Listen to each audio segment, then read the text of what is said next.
Atlanta, NAACP. Attorney Leif Howard, L-E-I-F as in Frank, Howard, H-O-W-A-R-D, of the Howard Law Firm, P.C. in Tucker, Georgia. Mark Virgo. Mark, Virgo. M-I-R-K, M-A-R-K, Yes, ma'am. V-I-R-G-O. Yes. And your relationship? Uncle. Uncle? Did you say V as in Victor? Yes. Pardon? Did you say V as in Victor? Can you spell it again? The last name? V-I-R-G-O. Like the astrological sign? Yes. Okay, thank you. And your aunt? Yes, Shakira Virgo. Shakira? Yes. Will you spell that for us? S-H-E-K-I-R-R-A.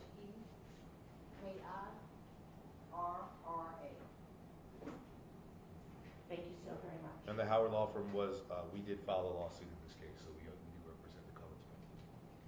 You said L-E-I. L-E-I and then F, as in Frank. L-E-I, and then F is the middle initial? Yes. No, L-E-I-F. Quentin. Leaf, pronounced Leaf. Oh, okay. Mark. Quentin, you can sit right here.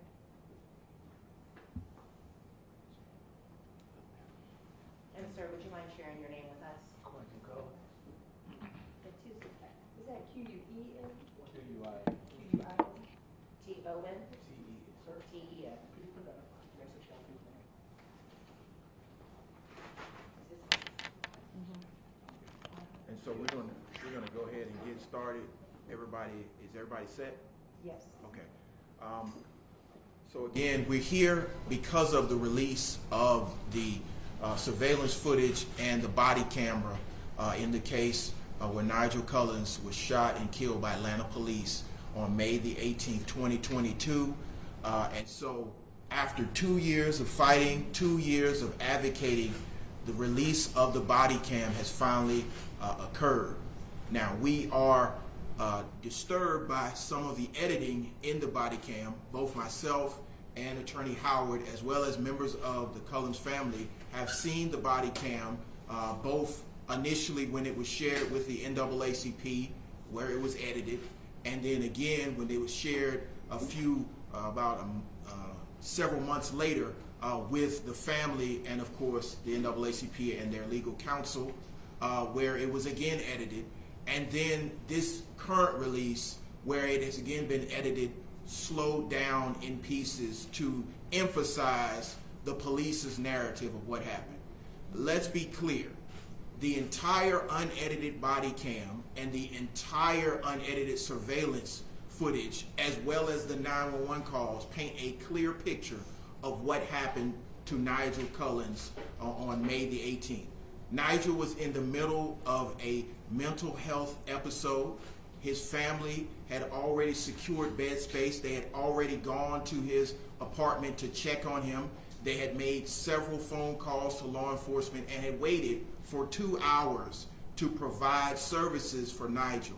After waiting 2 hours, they were alerted to what happened at the Fogo de Chao, and that's where the surveillance footage, the 911 calls pick up, and we know what happened to Mr. Cullens. So let's be clear what we see in the video. Nigel is an invitee at the Fogo de Chao. He was a former employee at the Fogo de Chao. The statements of Fogo de Chao in respect to him being an African-American male with gold teeth and him doing anything other than frequenting the restaurant and eating are erroneous from the very videotape. At no point while he's in the Fogo de Chao does Nigel commit any crime. He's actually eating the food. He hasn't been asked to leave. He hasn't been asked to pay for the food. He's eating and interacting with patrons. Now, he is in the middle of a mental health episode, but he was not violating the law. It also should be noted that about a month earlier, the governor had signed constitutional carry, which means that any Georgia citizen who's a lawful carrier can both carry a weapon and conceal the weapon. So at no point was he violating any laws when law enforcement was contacted. In fact, in the 911 call, you hear the 911 operator ask whether or not he was violating any statutes or laws at that point, and of course there were none. So once the police were contacted, had conversations with Fogo de Chao, and interacted with Nigel, the first thing you see in the video footage is Nigel get up and put his hands up and surrender to law enforcement. He's in the process of surrendering to law enforcement. He goes down to the ground to surrender to law enforcement. Now, in the edited portion of the video, they make a big deal on circling the weapon. Again, he's not brandishing the weapon. He's not threatening anybody with the weapon. So the main question that we have for law enforcement is, why was he tased if he's not violating the law? He's tased. The tase agitates him, and he does what any reasonable citizen would do in that particular moment. He tries to get away from the tasing. He runs away from the tasing. Again, at that point, the gun is still in the waistband. He's running away. They attempt to circle what appears to be an object. We can't really make out what that object is. Police are arguing that is in fact a gun. But even at that point, the gun is pointed, if that is a gun, pointed down, and he's running away from law enforcement. Again, after he's contacted and he's tased, he's still not committing a crime, because there's no lawful reason for them to detain him, because he's not committing a crime at that point. He's running away. He goes around the back of the restaurant, comes back to the front of the restaurant, where the Fogo de Chao security guard tackles him. You clearly see him being tackled. You don't see what happens to the gun. You don't even see the gun. You hear the gun discharge. It's at that point that law enforcement discharges their firearm into Nigel Cullins. Nigel is incapacitated. He goes to the ground. There is a pause, and then law enforcement discharges their weapon again into Nigel Cullins. At no point was Nigel a threat to law enforcement, and it did not justify them shooting him not one time, not two times, not three times, but at least 10 times in one burst of gunfire and then another burst of gunfire. So our contention is, one, this tape should have been released a long time ago. It does not take 2 years to investigate an incident. But two, there are more questions posed by the release of this tape than there are answered.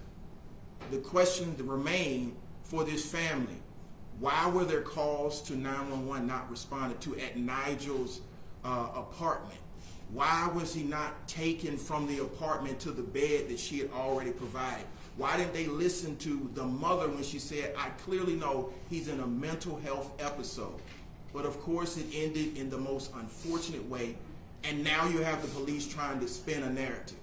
We respectfully ask for law enforcement to release the unedited version, not their editorialization. They've already put their narrative out there, and we would argue their narrative is incorrect. But to try to editorialize to the public in a case that's still open, in a case where they have not made a determination of whether or not this officer was justified or not, runs afoul of the very spirit of transparency and justice. APD has gone on a campaign since 2020 to rebuild trust and to rebuild transparency with the public. Releasing a video the way they released that video does more damage than it does rebuilding trust. So our concern at this point is to continue to advocate on behalf of this family, to make sure that the public understands that, one, Nigel was an invitee to the restaurant. He was not violating any laws when he was tased, and we have more questions than we have answers now that the tape has been released. And further, my request to the Atlanta Police Department and the Office of the Mayor: at no point should a family have to ever go through 2 years of waiting, demanding, and having to file a lawsuit to get the release of a tape which belongs to the public. The very reason why Atlanta police officers are mandated to wear body cams is so that the information and the video in real time, unedited, is available to the taxpayers and the public for transparency. And so we have more questions than we have answers. If they are trying to, in fact, justify this case, justify it. But we all know it's in the hands of the Fulton County District Attorney's Office, so our final request would be for the Fulton County District Attorney's Office to conclude its charging determinations in this case. We believe that there may be charges that should be forthcoming, and then his attorneys will continue with the litigation in the matter that's already filed in federal court. So with that, I'm not sure if Leaf wants to make any statements, but we will probably take questions in a few minutes after Attorney Howard makes a statement.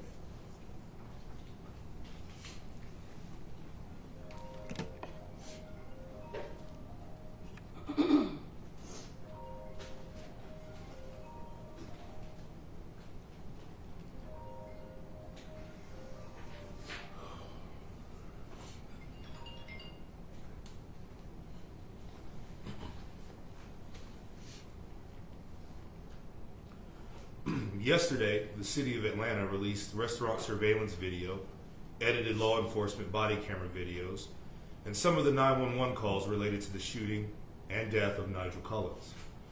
The body camera video was edited for one reason, so that you, the public, come to the conclusion that the shooting of Nigel Collins was justified. It was not. So what did they not release yesterday? Did you hear the 911 call where Nigel Collins' mother was begging for medical assistance because her son was going through a mental health crisis? Did they tell you it took around 2 hours for them to respond, and by that time he had left the location? They released 911 calls where the restaurant tells law enforcement that there's an armed black man with gold teeth in the restaurant who has yelled at patrons, shoved a bartender out of the way, and who did not pay for his food. At what point in the video did you see Nigel push the bartender away? Nigel, as an invitee and patron, was still eating his food when the police arrived, so how can you say he isn't paying for his food? At what point is he yelling at patrons in the restaurant? Or is he simply eating his food, scrolling through his phone, and casually talking to people who are in his vicinity?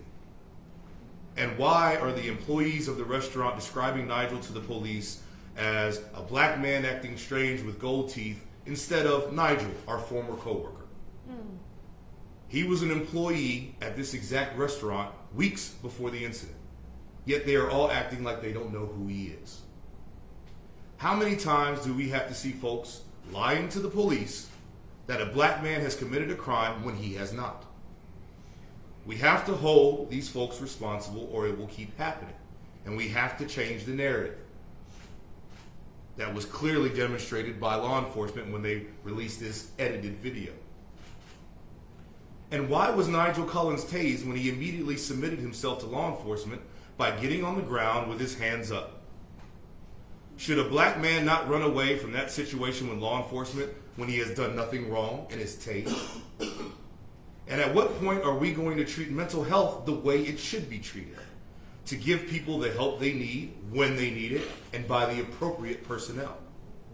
And why does it take over 2 years for the city to complete its investigation so the DA's office can then review the case, because they have to wait until it's over, for possible prosecution?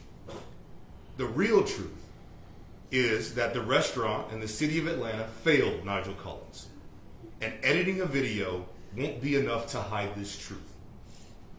The Collins family appreciates everyone who has offered support during this difficult time, and they look forward to their day in court.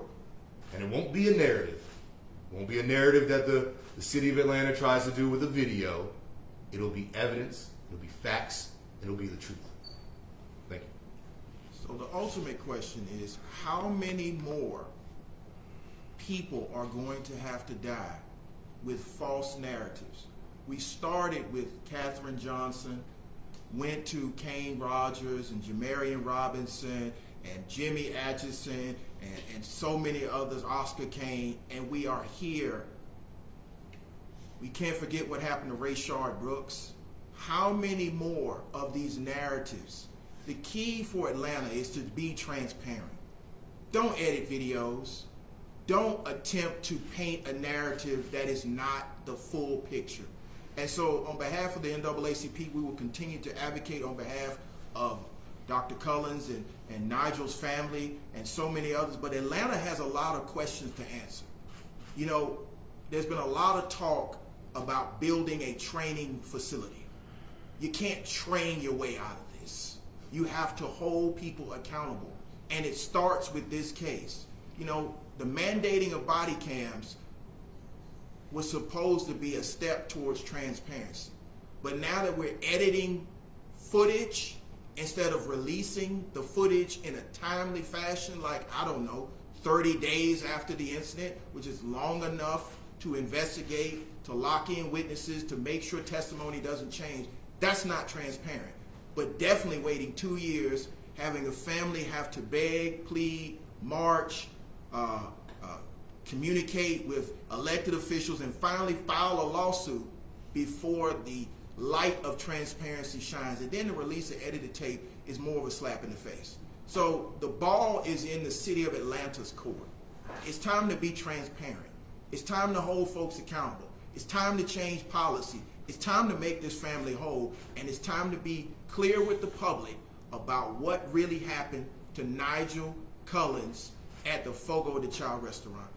With that, we'd be open to any questions. I have a question for the family. What is your reaction after seeing the video? Anyone? It's disgusting that they would sit and paint a picture that's still not true. A lot of the things in their initial narrative does not equate to what we saw. So our response to it, we want justice. And we're going to do everything that we can to ensure that happens. Ms. Forgero, or anyone can answer this. Did APD give a reason as to why they edited the video? No, they did not give a reason, and I, as well as Attorney Howard, specifically asked in multiple communications to release the unedited video. And as much as we appreciate, after having to file a lawsuit, that they released the video, you should have done this a long time ago. You should have been clear with the public from the beginning, and you definitely shouldn't have edited the video. Just release the video. And let's be clear, I've seen the video at least 3 times now. The first time I saw the video, it stops at the first shooting. Why would you edit after the first shooting? But then we saw it the second time, and we saw it in real time, not slowed down, instant replay, but real time, where you can clearly see that he's shot. The officer stands over him and then pauses and then fires some more. So what we saw yesterday was an attempt at being Steven Spielberg and redirecting what happened, and that's not appropriate for the city of Atlanta.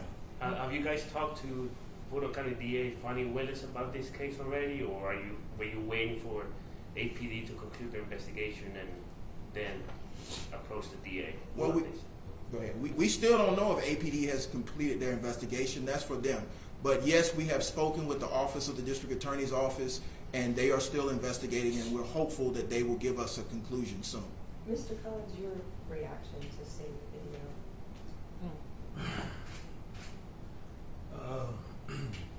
I didn't get sleep last night. To see your son afraid whenever he's approached by law enforcement, there to hopefully serve him and bow down and be scared. That's all I keep seeing in my head. It's his hands up, afraid, and running for his life. I do believe if my son would have made it outside that door, he'd still be here. But unfortunately, security guard tackled him, and then everything else happens. And to see your son lifeless, I said I wasn't gonna cry today, man,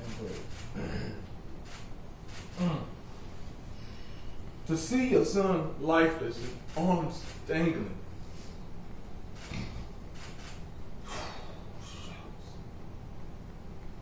That's not how you want to remember your son. His last moments, his last breath. And then you come 10 minutes later and try to resuscitate him? You take your time to resuscitate him? Like who want to see their child brutally murdered? Because that's what it was. They brutally murdered my child. He was a good kid, yes. everybody, sure some of y'all, we deal with mental health issues, whether it's depression, whatever it is. He was battling some stuff. Didn't deserve He it. didn't deserve it. He did not deserve it. He was a good kid. He was so afraid of law enforcement. He respected that. Anytime he got in trouble, not any trouble, but if he even got pulled over with a Speeding ticket. he calls us immediately on FaceTime, afraid, so we can see what's going on. So whenever they walked up on him, y'all saw it. You saw how scared he was. He bowed down immediately and was afraid. All that they had to do was go over and talk to him. It seemed like they just came in there forcibly trying to get him. They didn't talk to him and ask him could they come and talk to him, take him outside and talk to him, pull him away from it. No, they went in guns blazing basically, and that wasn't right. Was that your first time seeing it? Yes. It's my first time and I hate I ever saw it. To further answer your question so you understand how it works, the way I understand it is once the city of Atlanta completes its investigation, then the district attorney's office gets their basically the file, the evidence, and then that's when they start reviewing things and being able to make a decision as to whether anybody's going to be prosecuted. So the DA's office doesn't start that process until the city of Atlanta finishes their investigation, which is why Gerald here is stressing the fact that it has taken 2 years to finish the investigation. Because it's taken so long, by the time the district attorney's office gets it, makes the decision, if they do decide to prosecute, you're talking 3 years, 4 years before the case even starts. Is it your understanding that the two officers still work for the department?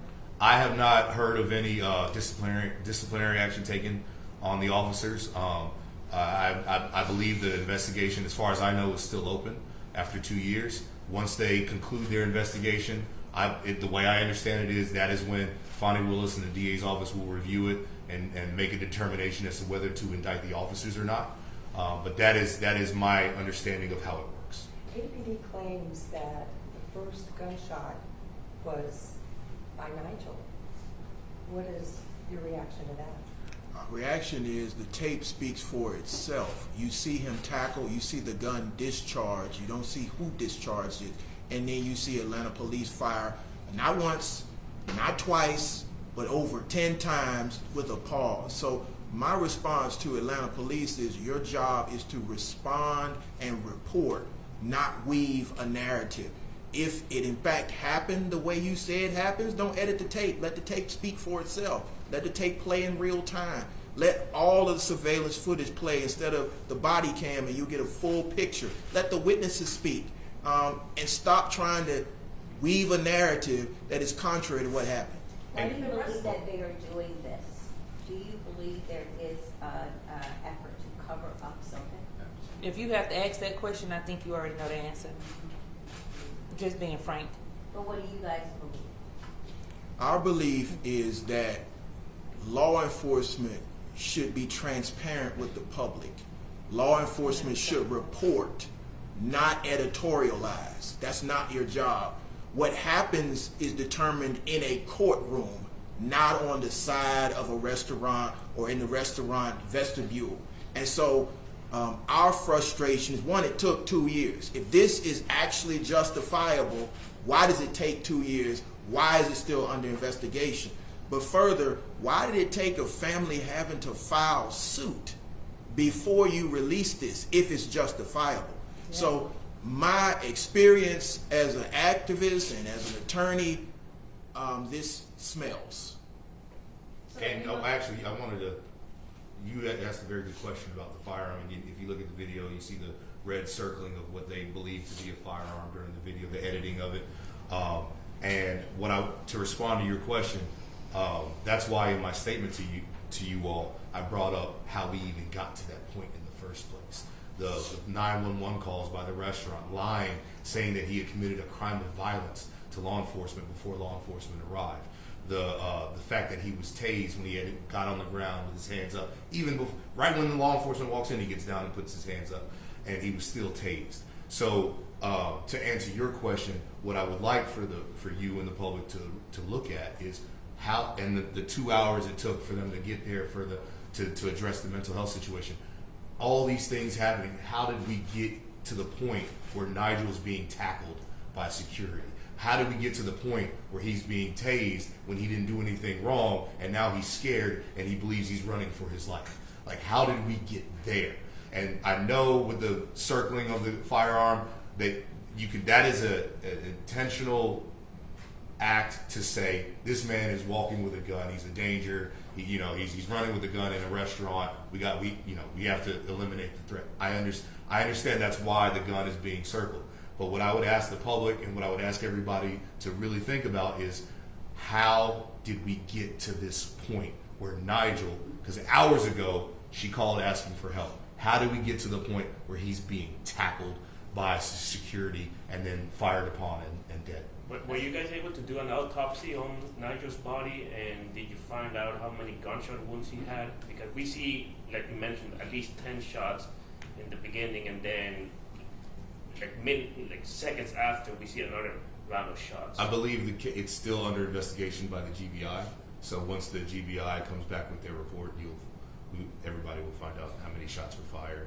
The lawsuit you filed was strictly to get the body camera video released, correct? No.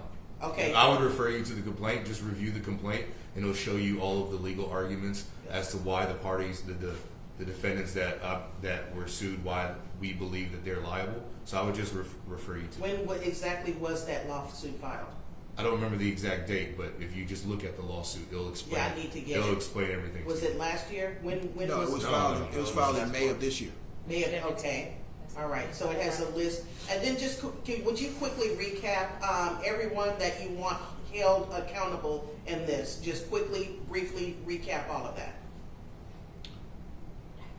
To answer that, I would ask that you look at the complaint. The complaint specifically labels who the defendants are in the lawsuit. So I would ask that you look at the complaint and read the complaint as to the reasons why we believe that those parties are liable. As far as the restaurant, basically they were saying that he was acting erratically, right? Do you have any video to counter that accusation? And with the employees that made phone calls that you're saying about things that did not happen, would you look to possibly sue them? Do you believe that they're at fault as well? Well, I think the video speaks for itself of how he was acting. They released the video. You can see that he was interacting with individuals. He wasn't threatening anybody. He was eating his food. He didn't physically assault anybody. So I think the video speaks to who's telling the truth. I'm talking about surveillance video from.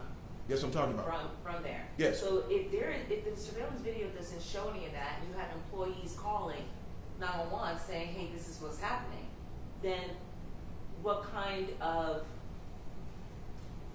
what can happen to the employees? Because then that's making a false report, correct? Yeah, it's racial profiling. It is a false report of a crime. It potentially could be racial profiling. I think, as Leaf has already delineated, the lawsuit speaks for itself as to whom the family is attempting to hold accountable for those statements and the condition that led to his death. So I think it's in the lawsuit. What does justice look for you guys in this case? Because the city of Atlanta has handed out millions of dollars in settlements to families of police officers who I think justice looks like, one, accountability for all that led to this, but I also think it's preventing a family from ever having to go through this. I mean, to sit for 2 years and to have to sit under a narrative that is not true, and then have to fight while you're still dealing with the trauma that's been inflicted, and now more trauma being inflicted by individuals who are supposed to be public servants. Not just the police department, but at this point, it is elected officials who are allowing a narrative to continue. So I think justice is, one, Atlanta adopting a policy to release body cam footage, period. I know that the district attorney's office has done that, but that was after a certain other case. This case predated that case. And so adopting a policy where we'll be transparent with the public. Stop issuing statements when you don't know the full scope of the investigation. So that's number 2. And then number 3, clearing Nigel's name. It's clear through all of these statements they're trying to blame Nigel. But again, Nigel's sitting there, he's eating, he's not threatening anybody. Police come in, he puts his hands up and gives himself up. Explain to us why you tased him. Explain to us why justice required you to tase him, which led to all of the situations that came after that. So I think justice is clear. You got to be transparent and accountable. Now, what that accountability looks like, that's up to the Collins family, and we are discussing that. But I think those are some of the things that you have to do immediately to make this whole. And of course, compensation for the family to deal with the trauma that they are having to undergo continually. I mean, they were traumatized yesterday because they had to fight to clear their own son's name. And as far as justice goes criminally, that is not up to us. That is up to Fonnie Willis, the DA of Fulton County. I worked with her when I was in murder cases in Fulton County, when I did murder cases as a prosecutor in Fulton County District Attorney's Office under Paul Howard. And I know that she's a very experienced, thorough, and intelligent prosecutor. She will look at this, she will review this, and whatever determination she makes, I know that she will review it the right way and make the appropriate decision. I have a lot of respect for District Attorney Fonnie Willis, especially her and I work together, so I know what she's about, and I know how hard she works. Mom and Dad, any further thoughts from you?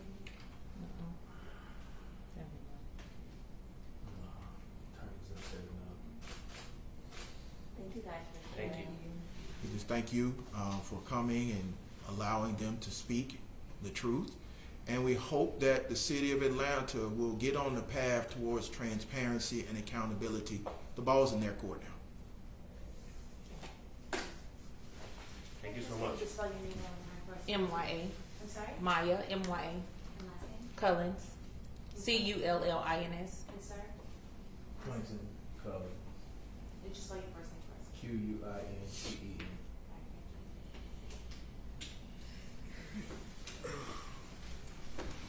Thank y'all. Thank you. Thank you.